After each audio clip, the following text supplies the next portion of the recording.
Good morning, good afternoon, good evening, wherever you are, and welcome to the latest webinar by the Lutyens Trust America and the Lutyens Trust in the UK.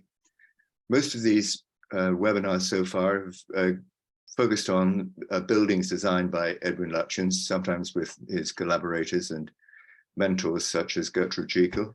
But today we're doing something a little bit different.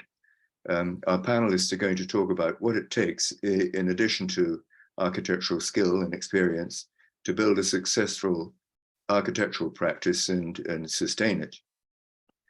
And the shorthand for this that we're using today is entrepreneurship, entrepreneurship in the architectural field.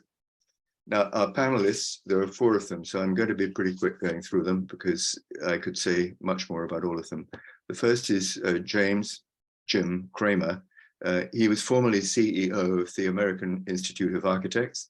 He now teaches at Georgia Institute of Technology, focusing on the metrics and behaviors, the strategy, business performance, marketing, profitability, etc., of the top 20 US architectural practices. He will also act as our moderator today, and will keep the other speakers under control, we hope. Robin Prater is our second speaker. Robin is the executive director and a founder member of the Lutyens Trust America. She is an architectural historian and has an MA and BA in civil engineering. An amazing lady because she was clambering about all over oil rigs in the Caribbean, as far as I can make out, before she came and joined us. Anyway, she has a PhD in architecture from Georgia Tech, and her dissertation there was on the Neo-Georgian architecture of Edwin Lutyens. She knows a great deal about the subject. To complete the panel, we have 2 descendants of Edwin Lutyens, family members at least. James Ridley, who's a direct descendant. She's a celebrated historian, a biographer, broadcaster, and professor of modern history at the University of Buckingham in the United Kingdom, where she's the head of the biography course. She's the author of many books, several of them biographies of famous people, including Queen Victoria in the UK, King Edward VII and King George V. And not the least, she is the author of a biography of Edwin Lutyens and his wife. And the 4th panelist is another cousin, Mark Lutyens, great-grandson of Edwin's eldest son, Charles. And being a descendant of the eldest son, the family archive has come down to him. So he's very important to us as a holder of papers, paintings, and memorabilia to do with Edwin. Mark's grandfather actually worked in Edwin Lutyens' office. He was an architect and connected letters from others working there. And he recently published this book, which is a collection of letters which reflect the hilarity, attention to detail and hard work, and a ruthless focus on getting architecture right that existed in that office. Mark is a landscape architect, senior partner of a successful landscape design firm, and that completes our panel. So over to them, please, to take it from there. Thank you. Thank you for that, Martin, and good day, everyone, from the beautiful campus here at Georgia Tech. A few years ago, I wrote a book, Design Plus Enterprise, and it spurred some conversation about how is architecture profession a business, or is it a profession? And what defines the business and the profession? And the subject of entrepreneurship comes up in these discussions, and it turns out that it's somewhat of a galvanizing term. On the one hand, an architect would say, well, I'm not an entrepreneur, and I don't think architects should be entrepreneurs. But one thing that we have discovered is that successful practices, I'm talking about marketing and operations and finance and the professional practice, how it's run and so on. The firms that are most successful by most definitions of success tend to be firms who have one kind of entrepreneurship or another in their offices. And yet architects prefer, most all architects prefer not to be referred to as an entrepreneur. The about as near as I can tell, the 1940s, entrepreneurship came into our language front and center. Here at Georgia Tech, it's several courses on entrepreneurship that are very popular now. Entrepreneurship and ethics, for example, our entrepreneurship and the building of resources, monetizing activities, raising the bar, if you will. And so it should be an interesting conversation for us today, and we'd like to explore what gifts or circumstances did Edwin Lutyens bring. Some of them entrepreneurial, perhaps some of them near entrepreneurial, perhaps, but we thought that we would talk about this and talk about his success and some of the lessons that we've learned along the way. We're fortunate to have this panel, and I'd like to move over to Jane Ridley first for her comments. Thank you, Jim. Well, I would say that one of the most important qualities that Edwin Lutyens had was a real dedication to art, an ability to think in terms of art. He used to say that when I think of an idea, I put a drawing around it. He thought in terms of images and in terms of architecture. And I think that his sort of what really sort of helped him was the fact that he didn't receive a formal education. He didn't go to one of those English public schools. He barely went to school at all. He was a rather sickly child, and he lived at home. And you can see the house where he lived. It's the White House amongst all those trees. It was called Thursley. And this is where the enormous Lutyens family lived for most of the time in Surrey. Lutyens' father was a painter. He wasn't an architectural person at all. He painted pictures of horses. He adored horses and he adored riding them. But this gave Lutyens a sort of background in art, which I think was very important. I think that he had this amazing gift of sort of visual memory and a huge amount of confidence and energy and dedication. He was absolutely determined, even as a little boy, to make a career as an architect.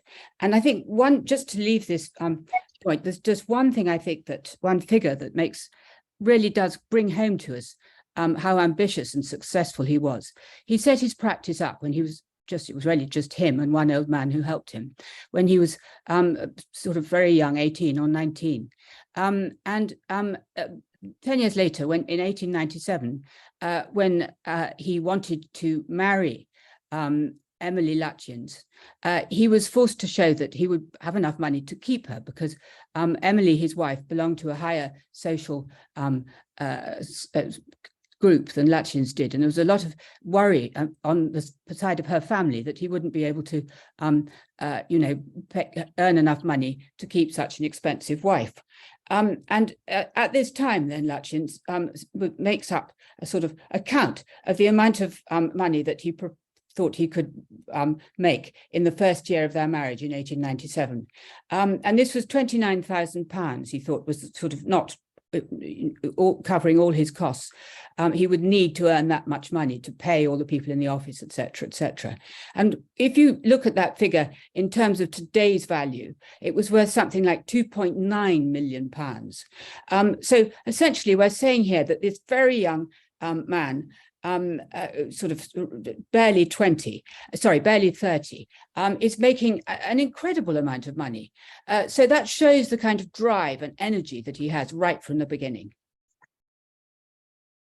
Thank you, Jane. And next we'll turn over to the other side of the room. Robin Prater is with us, talking about the early years of Lutyens.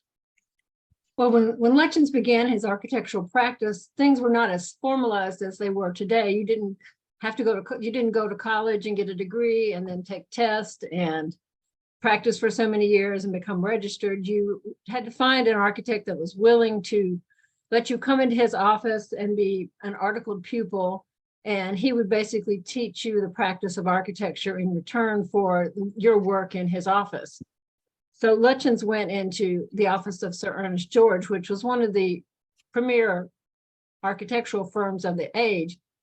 He was only there about a year. His schooling was short as well. It was about a year.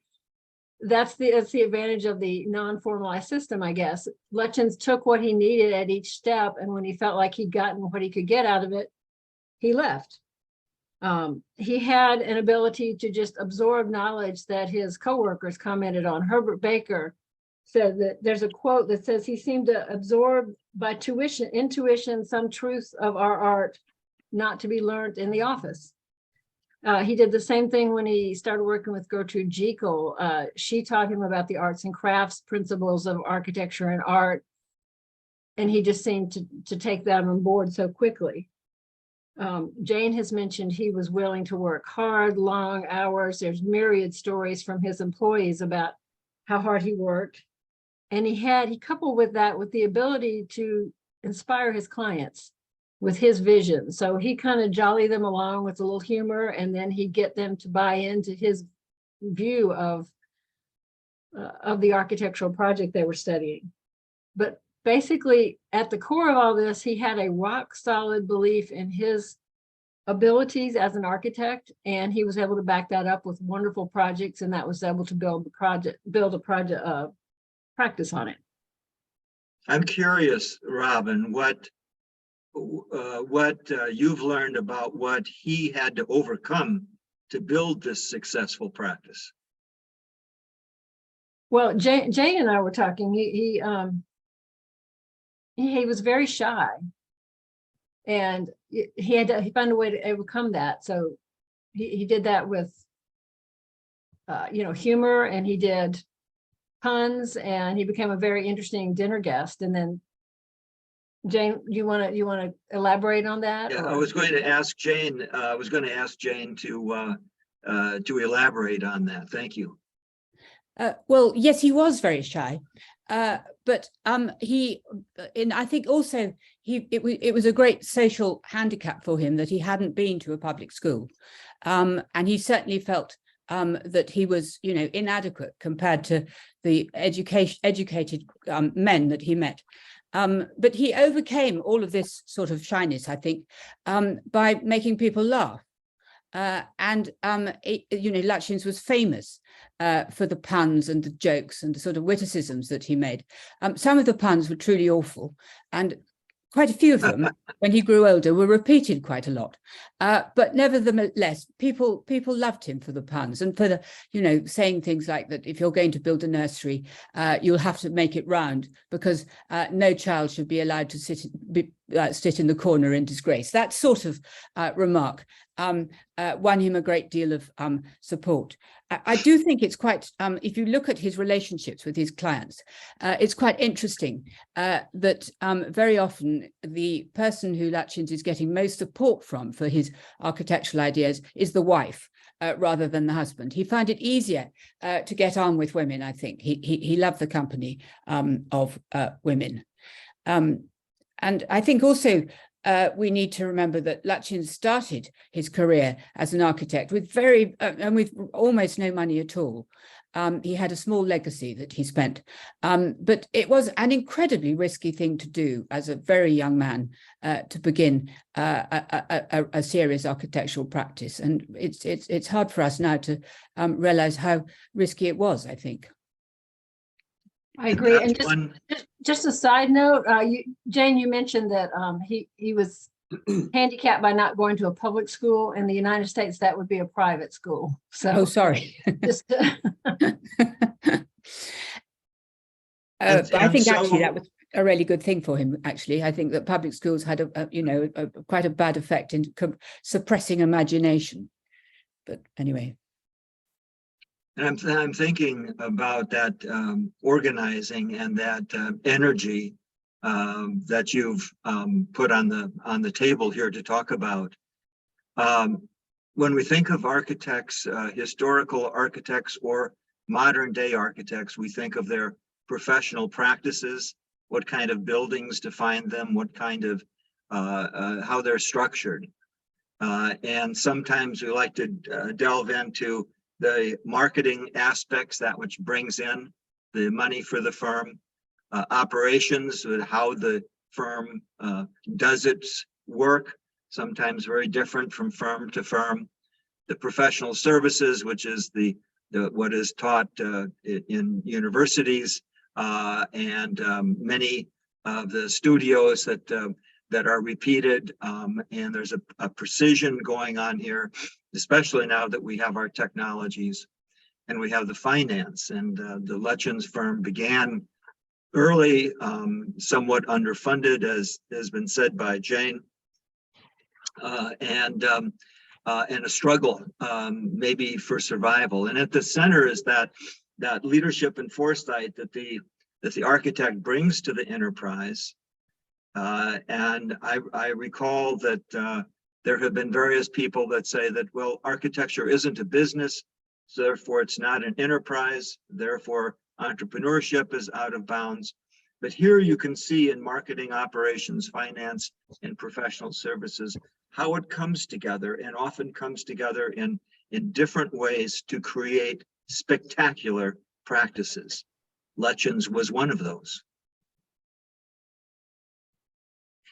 So as with any marketing firm, architectural firm today, often your strongest marketing tool is your clients.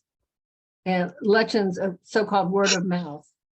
Lutyens was very fortunate to make special connections with people like Barbara Webb and Herbert Jekyll, Edward Hudson, Alfred Littleton. There's just so many more of his clients that not only used him for multiple buildings and commissions, but also recommended him to their friends and acquaintances. So Lutyens had an amazing, as Jane just said, an amazing ability to make people laugh, and then at the same time to be deadly serious about the business of architecture. To be successful in architecture, you have to back this up with an excellent product, and he was able to do that. And you have to be able to emphasize with people and understand what they want and what they need. So I love this portrait of Sir Edwin because it was painted by his son, and it shows him as a relaxed and enjoyable dinner partner. So often the pictures we see of Edwin Lutyens are of him at work and when he's being very serious. So who were his clients? Who would he have met over these lunches and dinners and various association meetings? Jane's words were the Edwardian plutocracy, and that's a good way to describe them. Lutyens seldom worked for the landed aristocracy. He worked for the self-made or the second generation rich. So we're talking bankers, solicitors, ship owners, publishers, stockbrokers. One of his assistants, Oswin Mill, wrote that he had a wonderful way with clients. He was marvelous not only at dealing with materials, but in dealing with human beings. He always got them to spend what he wanted them to spend. How many people would love to be able to say that? Mark, I think you have a good antidote too. Sorry, I didn't hear that. I think you had another antidote from one of his other. Sorry, hello. Slipped my mind. When we were talking the other day, we had a little fish story from you. One of his other said he was a master at fishing for jobs as well as for trout. Fishing was the one of the few forms of relaxation that he had, because he came from a family who hunted and shot and fished and everything else, and were very, very athletic and soldiers and generally busy people. He was busy himself, but the only country sport, as it were, that he actually loved was fishing, and he took any opportunity to do that. Would that be fly fishing? Would it be for trout in streams, or was it ocean? Certain, yes. Uh-huh. Rather than sort of Hemingway marlin fishing. Absolutely. Jane, do you want to talk a little bit about the role of Emily Lutyens with his marketing or not marketing? Yes, I think, yes, brilliant picture to find of Emily Lutyens here, Lutyens' wife. She was the daughter of the Earl of Lytton, but she rebelled very much against her background. She didn't want to marry the sort of the landed gentry person who she might have been expected to marry. And it was a love match between Emily Lytton and Lutyens when they married in 1897. But I think that when I wrote my book about Lutyens, I went all through, read all the letters between him and Emily, and there are boxes and boxes and boxes of letters they wrote to each other so much. The marriage was often awkward and there were problems, but they remained in their own particular ways completely devoted to each other right until the end of their lives. So they did go through some rocky patches, it must be admitted. When Lutyens married an earl's daughter, a lot of his colleagues in the architectural profession, were made rather sort of pointed remarks that he'd done it in order to get commissions amongst the aristocracy. And there may have been an element of that in Lutyens's relationship with Emily, but he very soon discovered that Emily was not going to act in the way that an architect's wife might be expected to do. She wasn't going to have dinner parties. She wasn't going to butter up the clients. She wasn't going to play any part in that side of his life. But nevertheless, I do think probably that the fact that Lutyens had married Emily, even though she wasn't prepared to actively help his work, the fact that she was his wife gave him a kind of credibility amongst the people he wanted to get commissions from, particularly amongst the sort of political governing classes. People would say, oh, well, he's the fact that he's married this woman means that he is sort of on the inside socially in a way. And so I think it was important for his work. But it was really much more important, the marriage, because they were both such extraordinary people. And they brought out, they allowed each other really to do the things that they really wanted to do. I mean, Emily allowed Ned to pursue this amazing architectural career, and Ned, on the other hand, I'm calling him Ned by his sort of shortening of his name.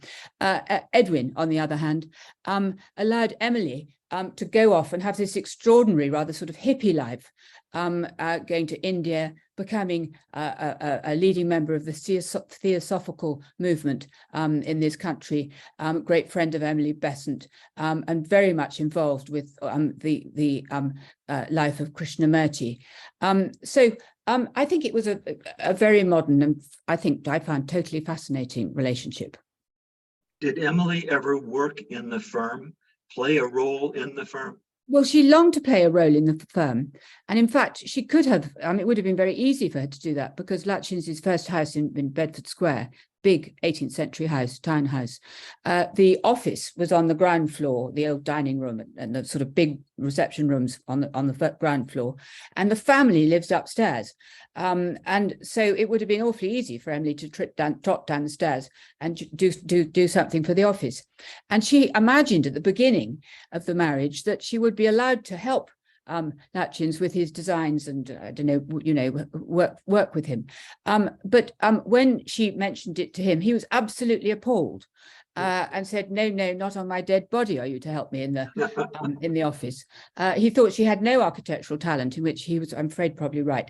And also he thought it would have showed that he wasn't doing his job as a husband if he couldn't earn enough to keep his wife doing exactly what she didn't want to do, which was to sit upstairs having polite tea parties. But and Jane, did you maybe you could weigh in at this time on Gertrude Jekyll? Gertrude Jekyll was, I think, really important to Lutyens' development as an architect. I think she's been underestimated, and I think this might be, perhaps I'm just suggesting this thought, it might be because she was a woman, and there was perhaps amongst, in the early 20th century, a very strong feeling that really architecture was man's work, and the ideas of a woman like Gertrude Jekyll didn't deserve respect. And that, of course, is very wrong. But I think what Jekyll did was to pick Lutyens in his very early 20s, to pick him to design this house here, Munstead Wood. She knew exactly what she wanted for the house. It was to be a sort of arts and crafts house in the middle of her beautiful Surrey garden. But she didn't have the skills to translate her ideas into bricks and mortar. And so she got this young architect Lutyens to do that.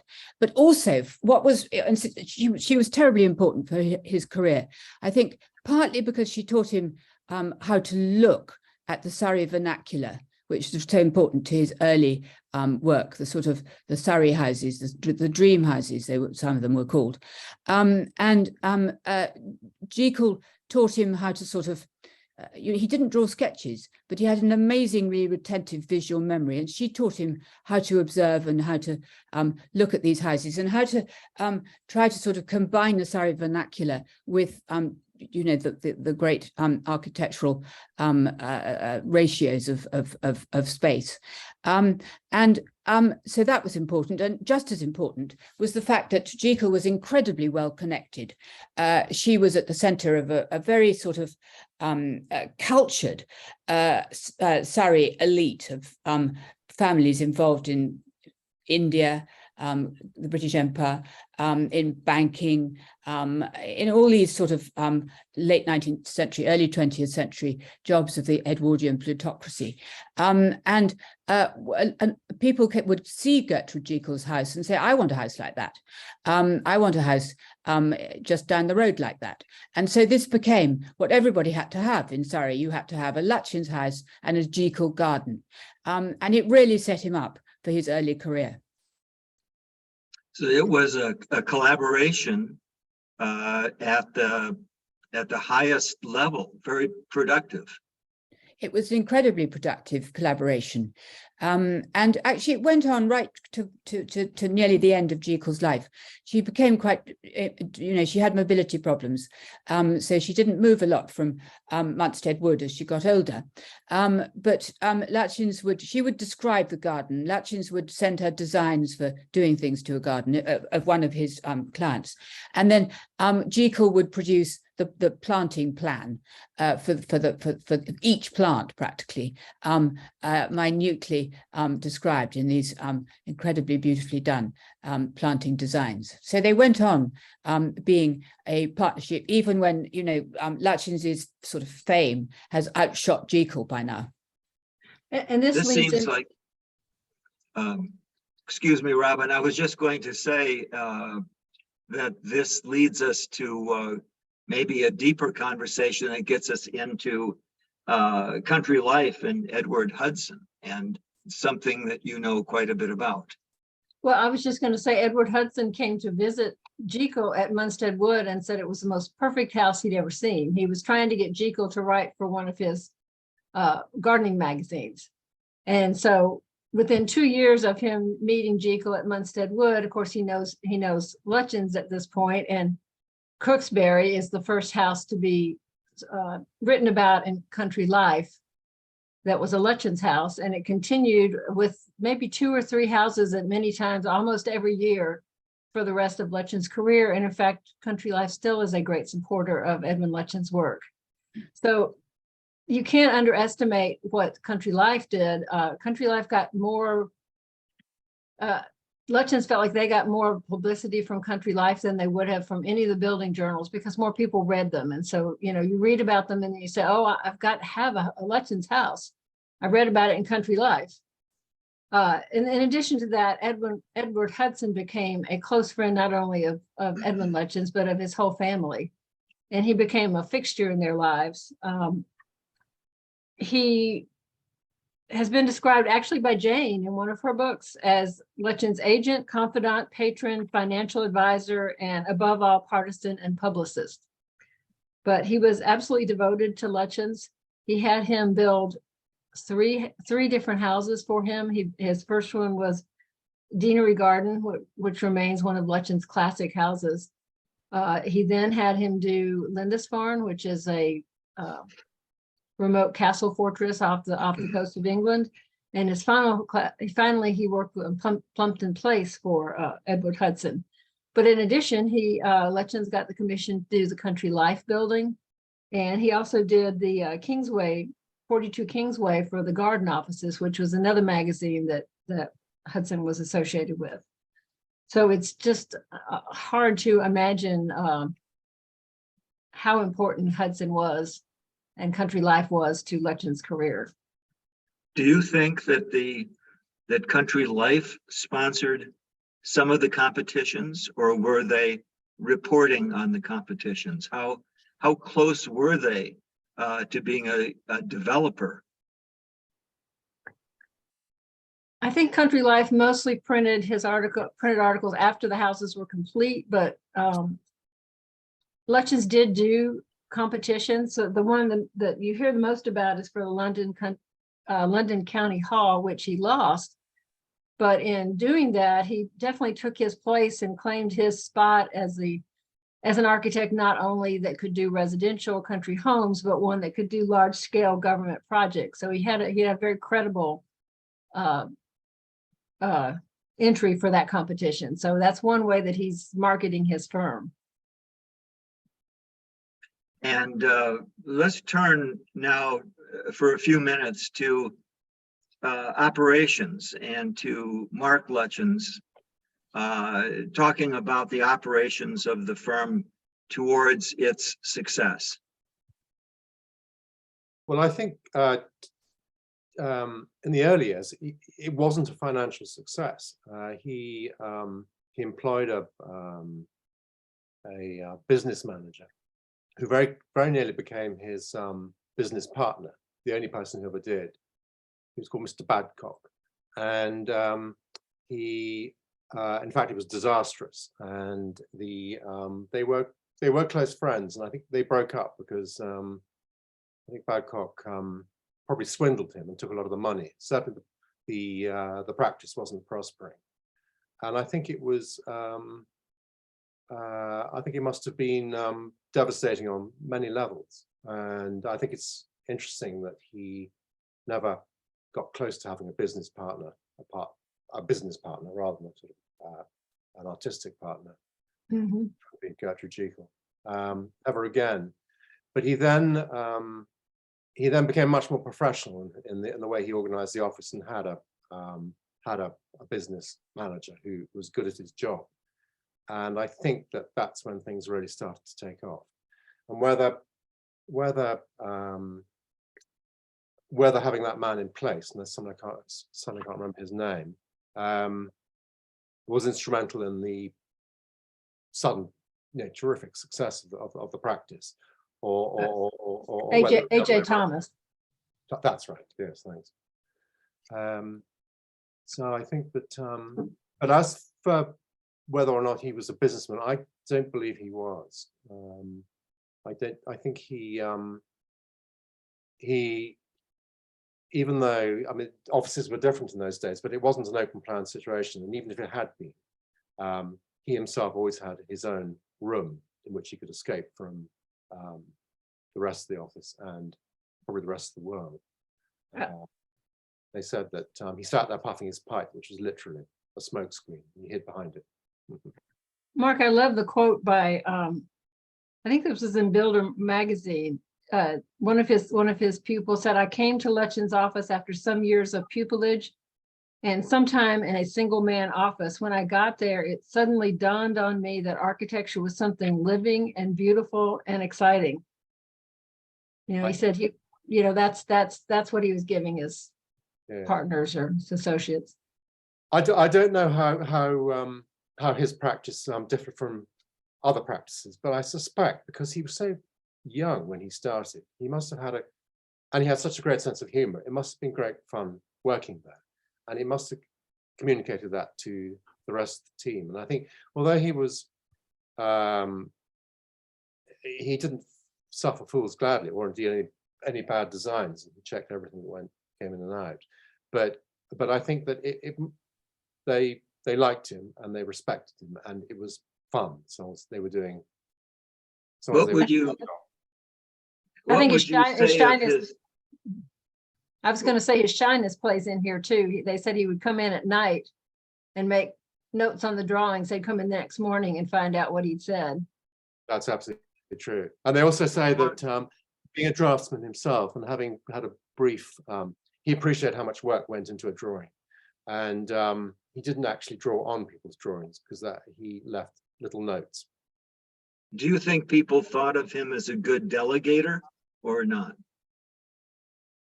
That's an interesting question. I don't know. I think he was, because he kept such a close eye on everything. I think he did delegate, but I don't think I think he took ultimate responsibility for what was produced in the office. But Mark, don't you think he sort of had to delegate because when he was doing his country houses, I mean, because they were all so scattered that he had to be able to depend on the man on the the clerk of works or whoever it was, the man on the job.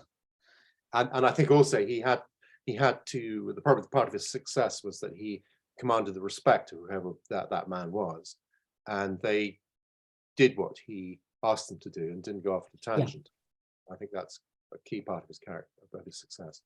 And he could explain to them what to do too, because he understood about, didn't he? I mean, his sort of innate understanding of stresses and strains and building materials is amazing, because he's always using these ones that are local. Yes, and I think he respected them too. I think that it was a mutually very beneficial sort of relationship between him and the contractor.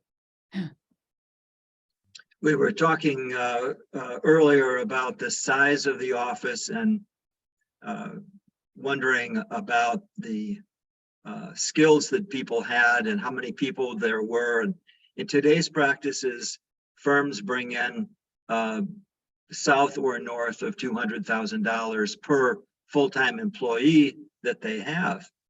And we look back at some of the records and see that Lutyens had sometimes staff of 8, sometimes staff of, who knows, could be as many as 20. I'm not sure. Does anyone know more about the scale of the operation in terms of the number of people and their roles? Well, I think as James was saying, we don't know, and it'd be very interesting if somebody ever had the time to try and find out and perhaps write the definitive book, because it is fascinating. Well, I put this letter's from your book, Mark. It's written in 1939, and he says there's 6 or 7 of us draftsmen working in what was originally the dining room. Well, that was in 1901 to 1904. Oh, okay. I was just going off the date of the letter. Yeah. Yeah. I see. He's talking about when he was working there. And I think then there's a list of the names, some of whom became quite famous, who were there at that time or passed through in that time. But I think as Jim says, he had as many as 20, which by today's standards is actually not that many. But they produced a terrific quantity of work. But with the rare talents that the firm possessed,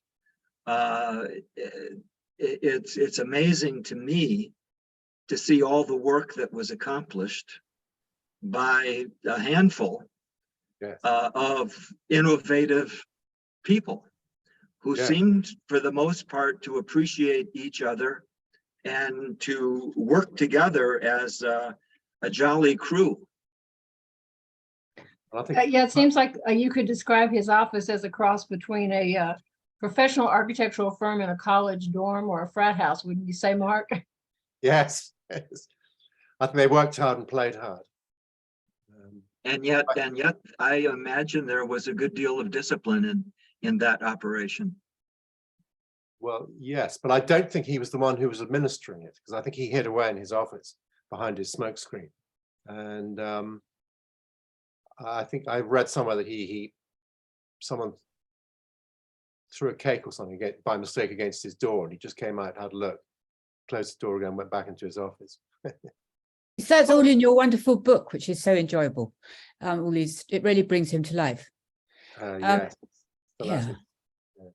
I think, don't you think, I love what you're saying about the smoke screen. Don't you think that he just couldn't do confrontation. I mean, you know, I don't know, but I can never imagine him shouting at anybody. He was a very kind of sort of sensitive soul from that point of view, I think. Although deeply competitive and terribly critical of all his all other architects except for Wren, who was safely dead, so not a real competitor. There was a good story. Mark, there's a wonderful story in your book. Maybe you'd like to share about one of their games they like to play with the drawing board. Yes. Well, they played a game. It was with a table, in fact, and the challenge was to crawl across the top of the table and then crawl underneath the table without touching the floor. And I believe it was incredibly noisy because presumably people fell off. So this, Love this idea of a two-tier drafting boards too. yes, presumably it's a joke. I can't believe it was that, but I think it just implies that they were very cramped. Yes, cramped yes. as many people as he could into the space he had in order to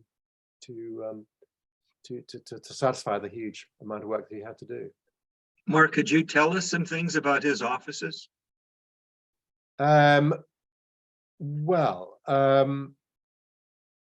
He started off in a small way, and then well, as you can see from this list, it got bigger and bigger, and I think it peaked in 1931 when the lease on Queen Anne's Gate, I think it was. I think at its peak he had two offices. There's the Delhi office and the main office was Queen Anne's Gate, but he also had some work going on in Mansfield Street, which is where he lived. And I think in 1931 the lease on Mansfield Street expired, and he, for whatever reason, whether the workload was falling away or it presumably coincided with the end of Delhi, which must have been an enormous project for them, he then focused all the office then retreated to Mansfield Street, and that's where it stayed until he died in 1944. So And all of his offices were leased, they were not owned? Well, I think if they were in his, Bloomsbury Square was his home, so he owned that, I expect. And Mansfield Street was his home as well. So there was a trajectory from a small office to a bigger space in the bottom of his house, to a much bigger, grander office and several offices, and then a gradual diminution back to working in the basement of his house. So when we were getting ready for the webinar and talking, we had put up this picture of Queen Anne's Gate, which is one of his offices. Austin Webb had an office down the street, and they would watch to see what carriages came up, to see what clients his rival was getting. But Martin, you had an interesting comment about this particular office. Well, it's true. That building, by the way, the one in the middle of the picture there, number 17 Queen Anne's Gate, is where I had my office for about 4 or 5 years. And I'd been in there a year or two before I realized that it had been Edwin's office. And I had the room on the first floor with a nice fireplace, and I suspect that that was the room that he actually used himself. Also, if I remember rightly, and Jane will probably correct me if I'm wrong, the building on the left, as you look at it, belonged to Edward Hudson. So they were not only extremely close friends and collaborators on many things, but they also had this period together in Queen Anne's Gate. Well, lucky them, living in such lovely houses, working in such lovely houses. I understand that Edwin Lutyens would go down and have lunch at Hudson's place of abode, and then they introduce him to new clients that way. Because Hudson had, like lots of magazines do have, weekly lunches, didn't he? Weekly sort of editorial lunches. Our family here in Atlanta subscribes to Country Life Today, and it's hard not to be a long-term subscriber because you get hooked on these weekly editions that come out. Sometimes with the shipping, they get delayed a week or two, but these are fascinating. It's a fascinating magazine that's relevant for today. But one of the things that I'm always curious and excited about is how often they refer to Lutyens and show the work of Lutyens. One thing before we move on from offices, Jane, you talked about how he must have had a good staff that could carry through when he wasn't there. He would carry blank pads of paper with him all the time that he called his virgins. And they said he would sketch even in the taxi cabs. And there's one story where he took a cab from the office to go to one of the job sites, and he had an idea. So he sketched it out and then he sent it back to the office with the cab driver. And he brought it in and said, Mr. Lutyens asked that you draw this up before he gets back. So he just kind of threw it over the wall and left. And this is him at his Sirius at the office. Which office? We think this is probably Bloomsbury Square, don't we? I Yeah, think so. it's not Queen Anne's Gate anyway. Yeah, it looks like, yeah. So one of the four That's interesting. categories In of fact, judging pardon? I say, in the background, there's a picture of Gertrude Jekyll, I think. Interesting. Oh, really? I've never seen that. Go back. Oh, Behind- yes, you're right. You're right. That's the, You're quite right, Mark. Go back. So she must Oh, have been there. really Yeah. quite an influence. You're a detective. That's the Nicholson painting of her, isn't it? it That's in is, the it page. is. I mean, yeah. So one of the criteria that Jim set out to look at an architectural office is the professional services offered. And so I've used this beautiful capriccio of Lutyens' work that was painted by Carl Loben, and he's generously allowed us to use it. This is just some of the work he did. So when you start listing what he did, of course, you know of his residential work. He expanded that into some urban work like country life building and urban homes, but he did additions and renovations. He did government work, notably New Delhi and the Washington, D.C. Embassy. After the First World War, he did numerous memorials. He did commercial work in later part of his career. He did bridges, which I was, as a civil engineer, pleased to hear. He did an amazing amount of furniture. We had a wonderful webinar with Candia Lutyens about his furniture. He's gardens. He did small commissions that are very unexpected, like the lamp standards outside of St. Paul's or the fountains at Trafalgar Square. Queen Mary's Doll's House kind of sits as a separate commission that's out of the ordinary for any architectural practice. And he even did some urban planning with his office. There were several model communities that didn't quite come to fruition. And he was also put on the plan for Greater London with Sir Charles Brethy at one point. Is the Washington Embassy here? It's in there. I would have to find it.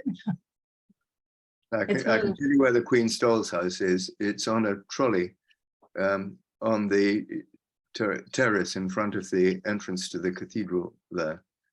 I don't know if you can spot that. So right in there. Oh, so it is. It's on the right hand end of it, just going through the arch there. Yes, exactly. That's amazing. I'd like to ask Jane some things about the finances in the firm, but Robin, did you have something else you wanted to say about the gardens or the urban planning? No, I'm good. Okay.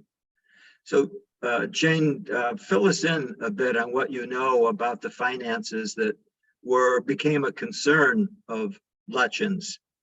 And was this a chronic situation or just an example?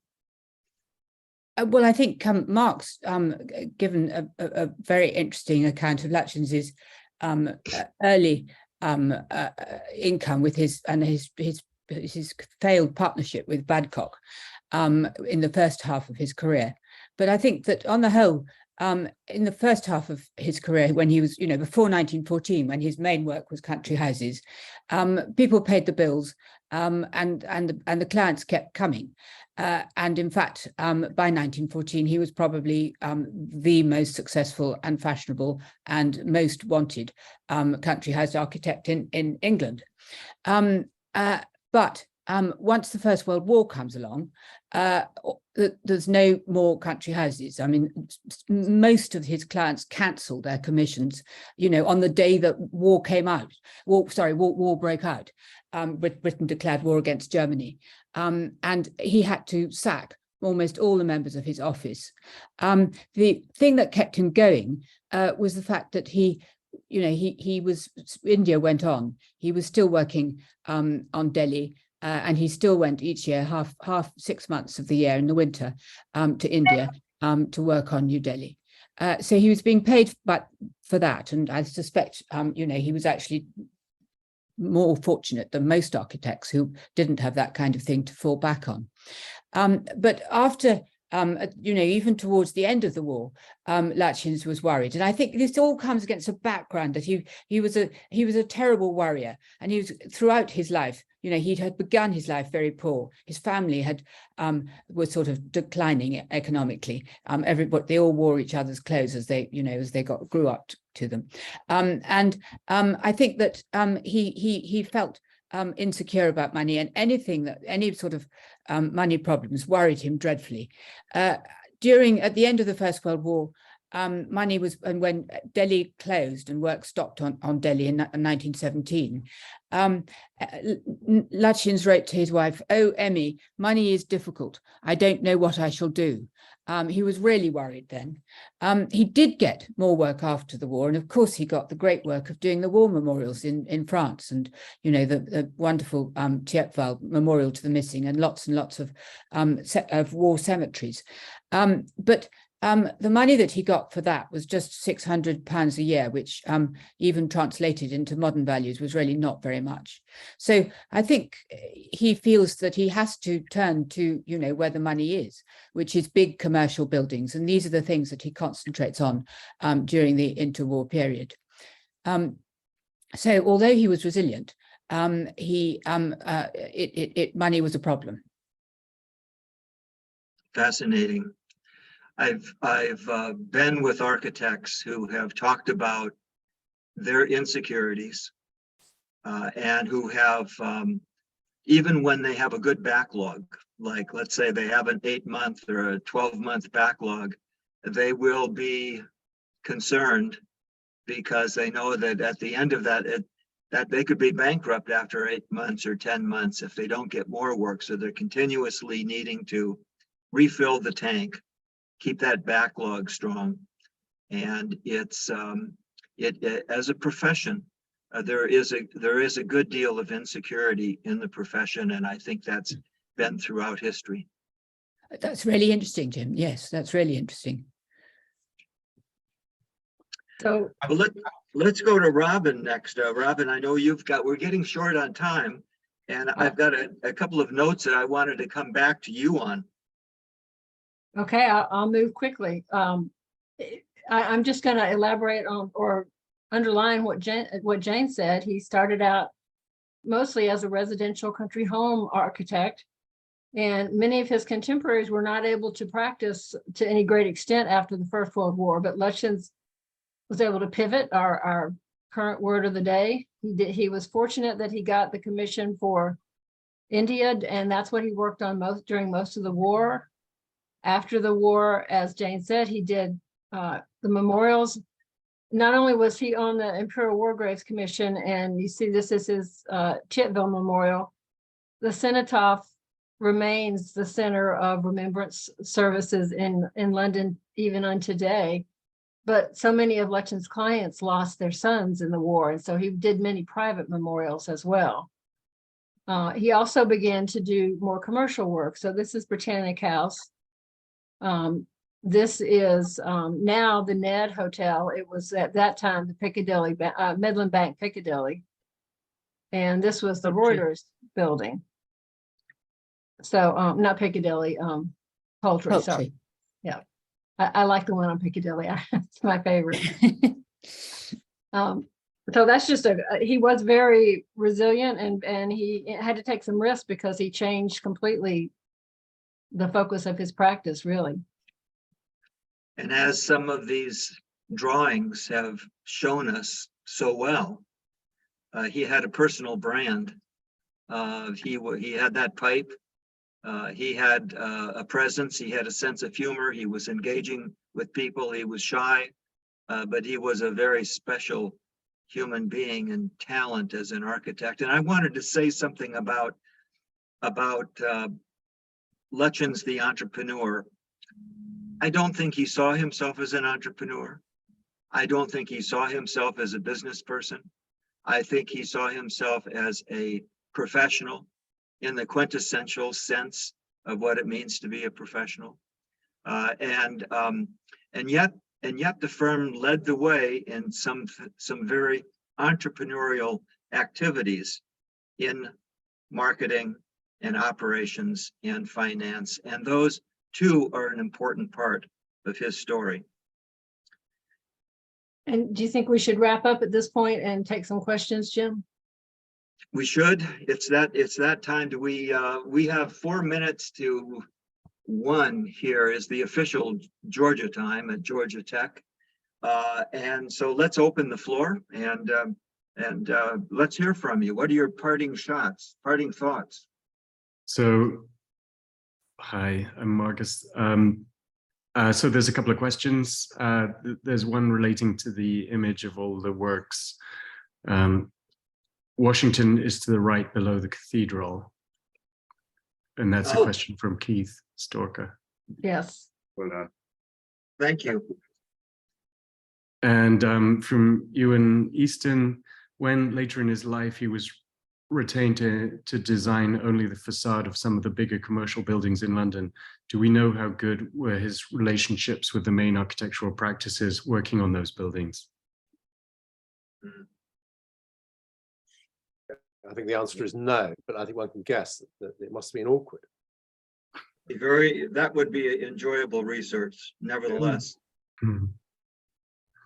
So are there any other questions out there? Well, Marcus, I'll say that he worked with a similar relationship when he did the British Embassy in Washington, D.C. And the local architect that worked with him came away very inspired by Lutyens and actually built several houses that you can see his influence in. So he may have been good at working that collaboration so that it wasn't so awkward. I don't know. Okay, interesting point.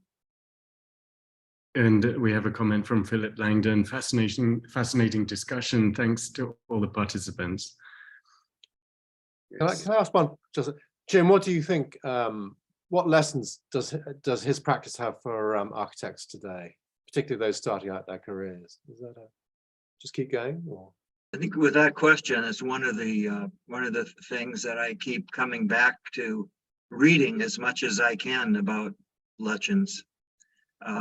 He would have been very comfortable, in my opinion, with the leading architects of today. They would have enjoyed those fireside chats and meeting up with one another at design competitions where these things are unrolled. In that regard, he's kind of ageless, and I regard him as somebody of tremendous influence today. Wouldn't say he was an entrepreneur, but I would say he was a professional.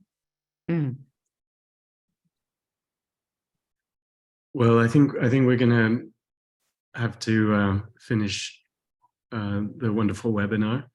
I think it's been incredibly fascinating and different from all the other webinars. We have quite a few on our YouTube channel. So if you'd like to see some of the other webinars we've done already, please go to our YouTube channel, Lutyens Trust America. And thank you so much. And join the Lutyens Trust America or the Lutyens Trust. That's right, exactly. So, Good to see you all. Any other comments? That's it? Okay. Bye-bye. Bye-bye. Thank you. Thank you all. Thank you very much. Bye-bye. And thank you for the audience for attending.